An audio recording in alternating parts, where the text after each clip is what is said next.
Just like me, the beauty of Italian cuisine is in the small things, like the family-oriented nature and simplicity. We have a lot of great tools and machines that help us make this dish, but I know for a fact that nonas back then didn't roll out their pasta dough with a KitchenAid. So today we'll learn how to make all different shapes of pasta together using just our bare hands. As you can see on the screen, these are all the things you need to make fresh pasta. This dough right here is just a simple egg and semolina dough, 2 eggs and some flour, nothing else. So we're not going to measure by volume, but by weight. So 2 eggs is 110 grams. Now we'll measure out the semolina with double the weight, which is 210. A lot of the other recipes I've seen online give you the number of eggs and cups of flour. I personally struggled a lot with those recipes because eggs differ a lot in size. So this way, by measuring out the weight of the eggs first, you get a consistent hydration with every pasta dough you make. It's much easier and cleaner to mix pasta dough in a bowl, but I know you guys love the little well and mixing with the fork method. I'm gonna give you what you want. Most people I see online only make it with egg yolks, but I'm also going to use the whites because I don't discriminate, and thanks to my peasant palate, I can't even taste the difference.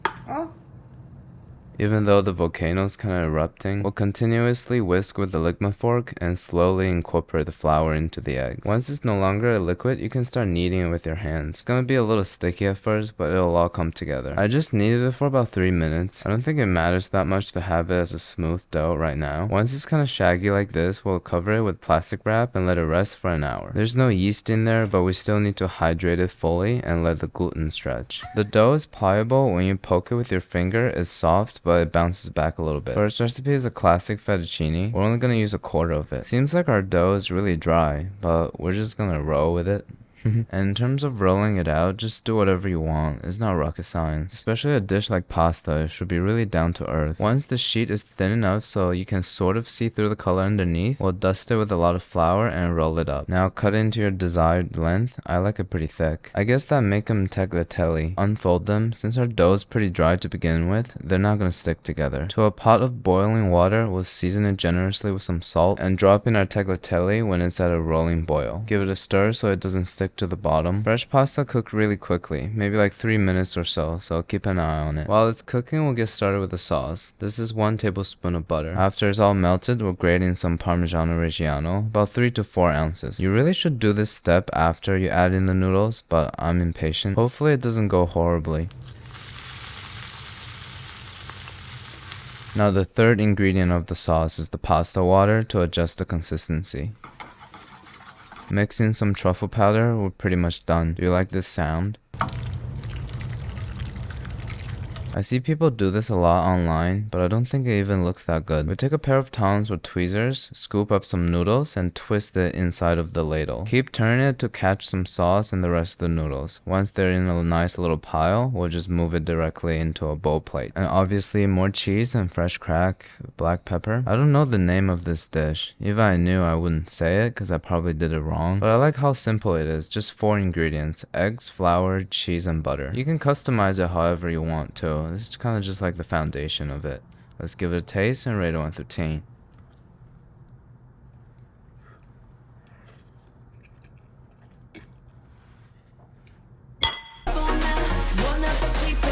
I feel like very few things are more comforting than a nice bowl of pasta. The simple flavors and the bouncy texture. At this point, it's pretty much just a medium to transfer cheese into my mouth. Like I said before, our dough was a little bit on the dry side, which gave the noodles a sturdier texture. This recipe is from foodandwine.com. It's relatively on the easy side. The total active time is probably under 30 minutes. I'm gonna give it an 8.5 out of 10. It's very delicious.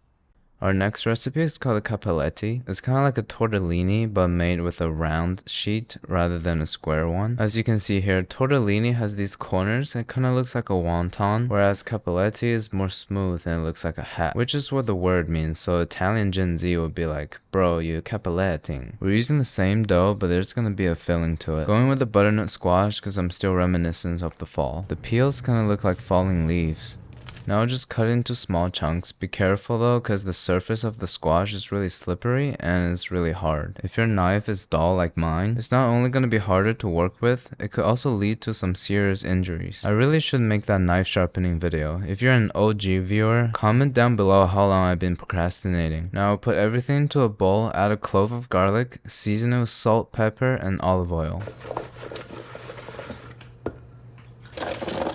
Into the oven at 350 for 35 minutes or until done. It's ready when you can easily pierce it through with a fork like this. As you can already tell, we're gonna have to use a machine. We just want to blend the squash into a fine paste. You don't even have to use any liquid or oil if you don't want to, but my food processor is pretty old, so it needs some lubrication. I'm gonna use a little bit of heavy cream. You can use olive oil or milk. I don't have milk because my dad's still out getting it. This is the consistency we're looking for. You just want it to be pipeable. So unlike me, put it in a container. It's best if you chill it completely in the fridge for a few hours. While it's resting, we'll work on our dough. You gotta put your body weight on it because it got even drier than before. This is the beauty of making pasta completely by hand. You get to observe the dough carefully, feeling the moisture, the structure of the gluten, and most importantly, after once or twice of running the dough through the machine, you want to adjust the thickness by 1 degree. Eventually, we'll get this nice long sheet, perfect for making cappelletti. Now I'm going to use this ring cutter to cut out some circles. I used to just use wine glasses, but it's a little harder. Now it's time to shape. We'll put some butternut squash puree into the piping bag and just pipe it onto the circles a little off center. The amount of fillings doesn't really matter. You can just do whatever you feel like. Just remember, the less you pipe, the easier it is to shape, but the more you pipe, the better the taste. Good luck finding that balance. If you have fillings left over, you can just squeeze it into your mouth. Now take a brush and a little bit of water to wet half of the circle. Now here comes the shaping. This is my second time doing this, so you already know I'm a master. First, bring two opposite sides together and pinch close, and slowly work your way down to the edges. When it looks like a dumpling like this, we'll use our fingertip to dent the middle and squeeze. Now it looks like a fortune cookie. Now just wet one of the edges and pinch close. And here you have it, a cappelletti. The same method could be applied to tortellinis. I think this shape is traditionally served with tomato sauce. Now here comes an extended amount of work for my hands for a few seconds of joy, which describes my nightly routine. Finally done. I'm pretty proud of myself. What do you guys think? Kinda reminds me of a Rick and Morty scene. Goodbye. Maybe not so much then. Now let's grab a shallot and start cooking the first recipe I saw on Google.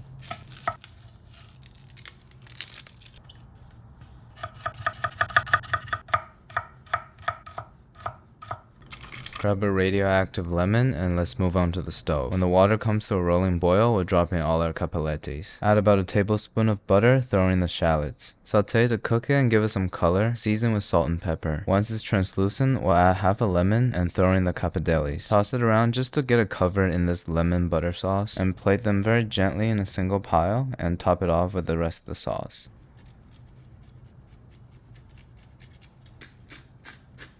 I'm actually really surprised that the butternut squash didn't leak out. Another buttered cheese covered noodle. Let's give it a taste and rate it 1 through 10.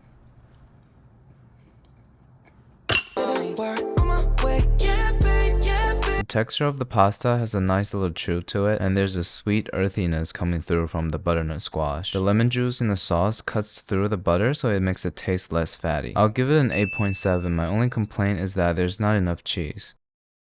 Agnolotti is another really easy shape. All you need to do is just to lay down a really long, thick turd. Brush the top part with some water and fold it over. Pinch down the fillings a little bit to get rid of the air bubbles. To shape the individual ones, we'll squeeze and pinch out pockets of filling at equal distance. Cut out the top part. I think I did it a little too low, as well as cutting straight down the pinch part to release them. They all started leaking because I think I overfilled them. If this happened to you, just pinch them together. It's not that big of a deal. This is not exactly what they usually look like because I added too much filling. I'll show you again real quick. So squeeze, brush, fold, pinch out the little pockets, cut the top, and cut out the individual pieces. For this shape, we're doing a classic brown butter sage sauce. Again, we have the water at a rolling boil and drop in our agnolottis very carefully.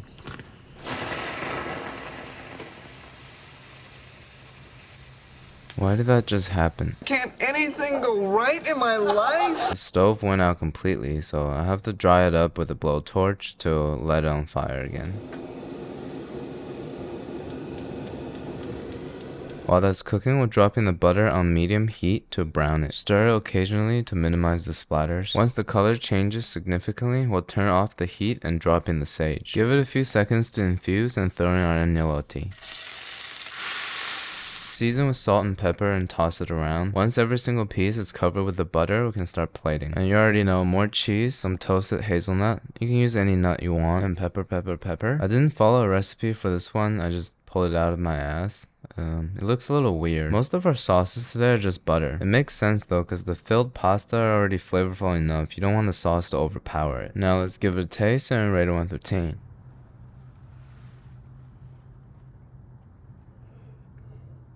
The lemon juice in the last sauce paired well with the butternut squash in a refreshing way, but this brown butter added a lot of nuttiness that made this dish richer and more complex. This one's okay. It's my least favorite of the day. I'm gonna give it a 7 out of 10.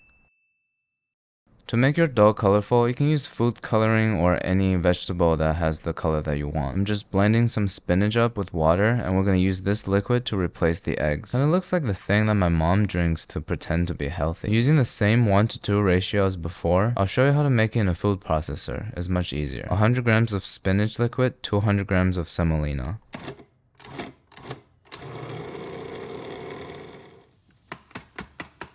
It looks like this time our dough is a little too wet. We're still not going to redo it because I do go back on my words, but I never go back on my doughs. We'll just knead it for a few minutes because of the hydration level, it comes super easily together. You could totally add more ingredients to your dough, but I feel like the essence is just flour and water. While it's resting, we'll take more of that spinach to make a filling. I'm skipping a lot of steps here, so don't judge me. A couple scoops of ricotta, some parmesan and pecorino. I don't have that, so I'm going to use my never-ending raclette. During the spinach, you should really squeeze the water out and chop them a little bit. I'm just gonna ignore it. Season with salt and pepper, mix it all up, put it in a piping bag and into the fridge for a few hours to chill. The dough should be ready. Dust some flour and start rolling it. We've been through this before, so I'm just gonna fast forward it. Cut out some circles and start piping in our spinach ricotta filling. Here, notice me regretting skipping the step where I chop up the spinach.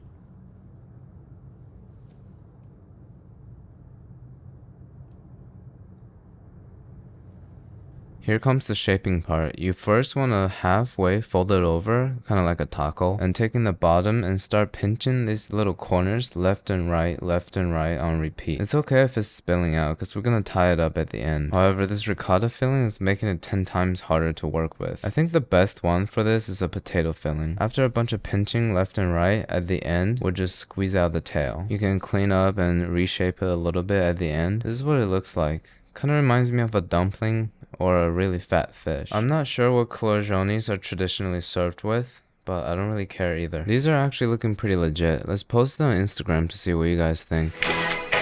What's poppin'? Brand new whip, just hopped in. I got options. I can pass it like Stockton.